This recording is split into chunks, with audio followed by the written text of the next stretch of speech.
What a day for the NBA and Celtics fans in particular, with Kristaps Porzingis landing in Boston in a 3-team deal, shipping out Malcolm Brogdon, and then that fell apart, and then they ended up finalizing and shipped out Marcus Smart instead.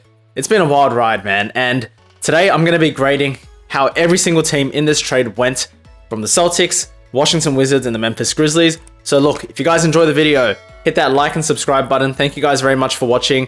Look, first off, just to recap, the final trade details: the Celtics get Kristaps Porzingis, they get the number 25 pick in this year's draft, and they get a first rounder in 2024's draft as well. The Grizzlies, they get Marcus Smart, and the Wizards, they get Tyus Jones, Danilo Gallinari, Mike Muscala, the number 35 pick in this year's draft, okay? Now, first up, the Boston Celtics, my Boston Celtics. The grade I would give them is a B+, okay? I think overall in a vacuum, it's a great trade. Personally, as a Celtics fan, like many Celtics fans, we're still hurting, man, from losing Marcus Smart. So I think it would have been an A+ if the original deal with the Clippers just went through and it was Brogdon that went out instead of Smart. And I'll go into a bit more detail why. Overall, though, it's still a huge W, okay? Now, this is the reason why. In my video talking about what's next for the Boston Celtics, I pointed out the importance of finding an Al Horford replacement.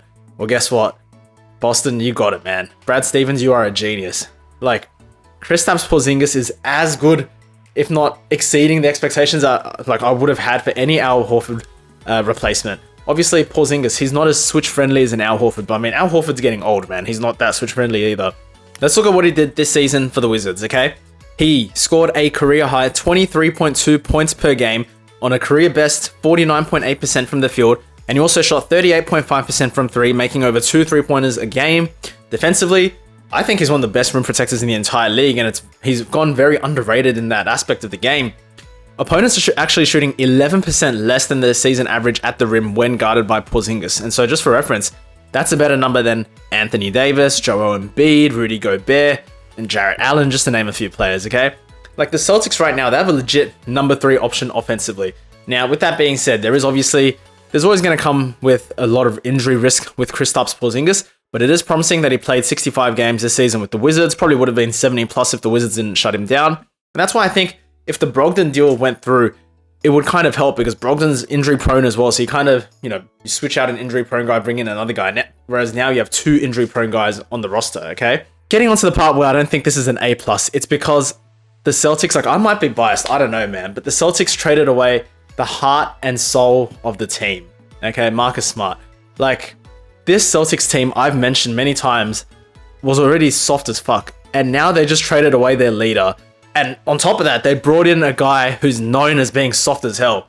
And so I think the talent is there for the Celtics to win all the games in the world, but man, I feel like this trade's going to be extremely good or it's going to be extremely poor.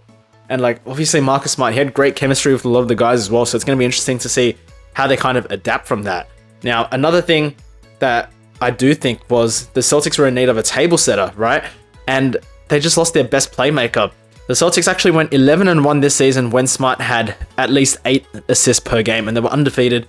Sorry, 8 assists in a game, and they were undefeated when Smart had double-digit in assists. So that's a big loss. I think Smart's actually a pretty underrated playmaker.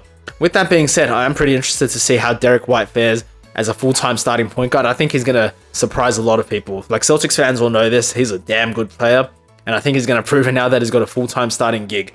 Now, all in all, I don't think Brad Stevens is done making moves. He's now got, obviously, 2 more additional first-rounders at his disposal as assets, and you still got guys like, Peyton Pritchard, Grant Williams, who are still being rumored, and like for trades, and then you got Malcolm Brogdon, who was traded, and then he wasn't traded, so that's going to be awkward as hell. So I do think that the Celtics aren't done. I still think Brad's got something up his sleeve.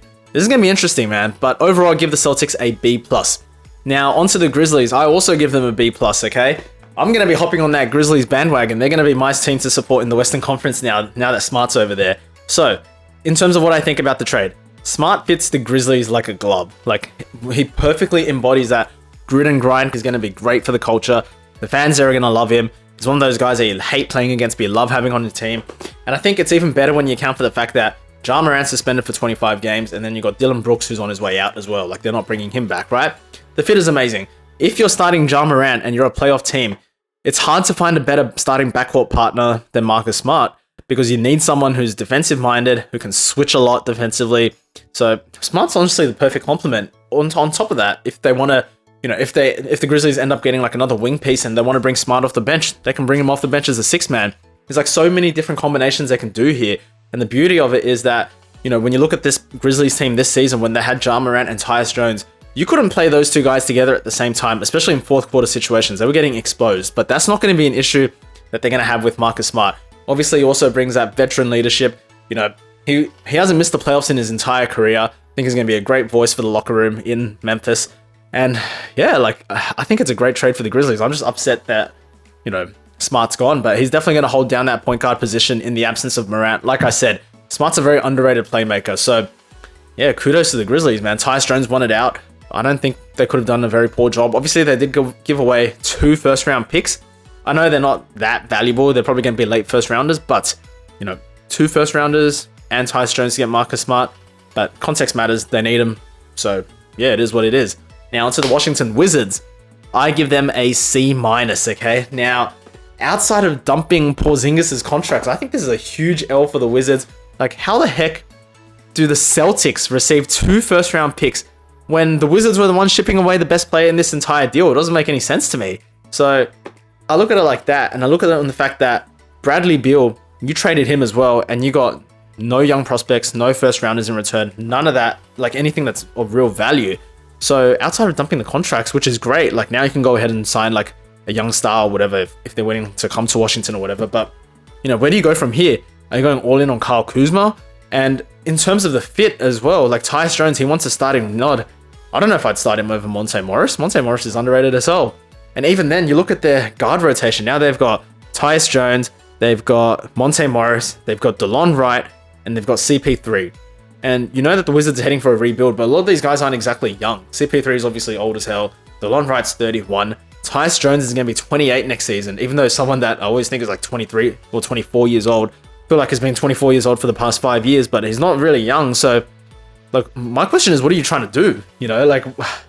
It's just head scratching. Like, obviously, they unloaded 2 massive contracts, which is a big deal because they're going to have tons of room, assuming to sign, any players, assuming that they move on from CP3 and his $30 million contract too. But overall, man, like, aside from clearing up a shit ton of salary space, like, I don't know. What are you doing, man?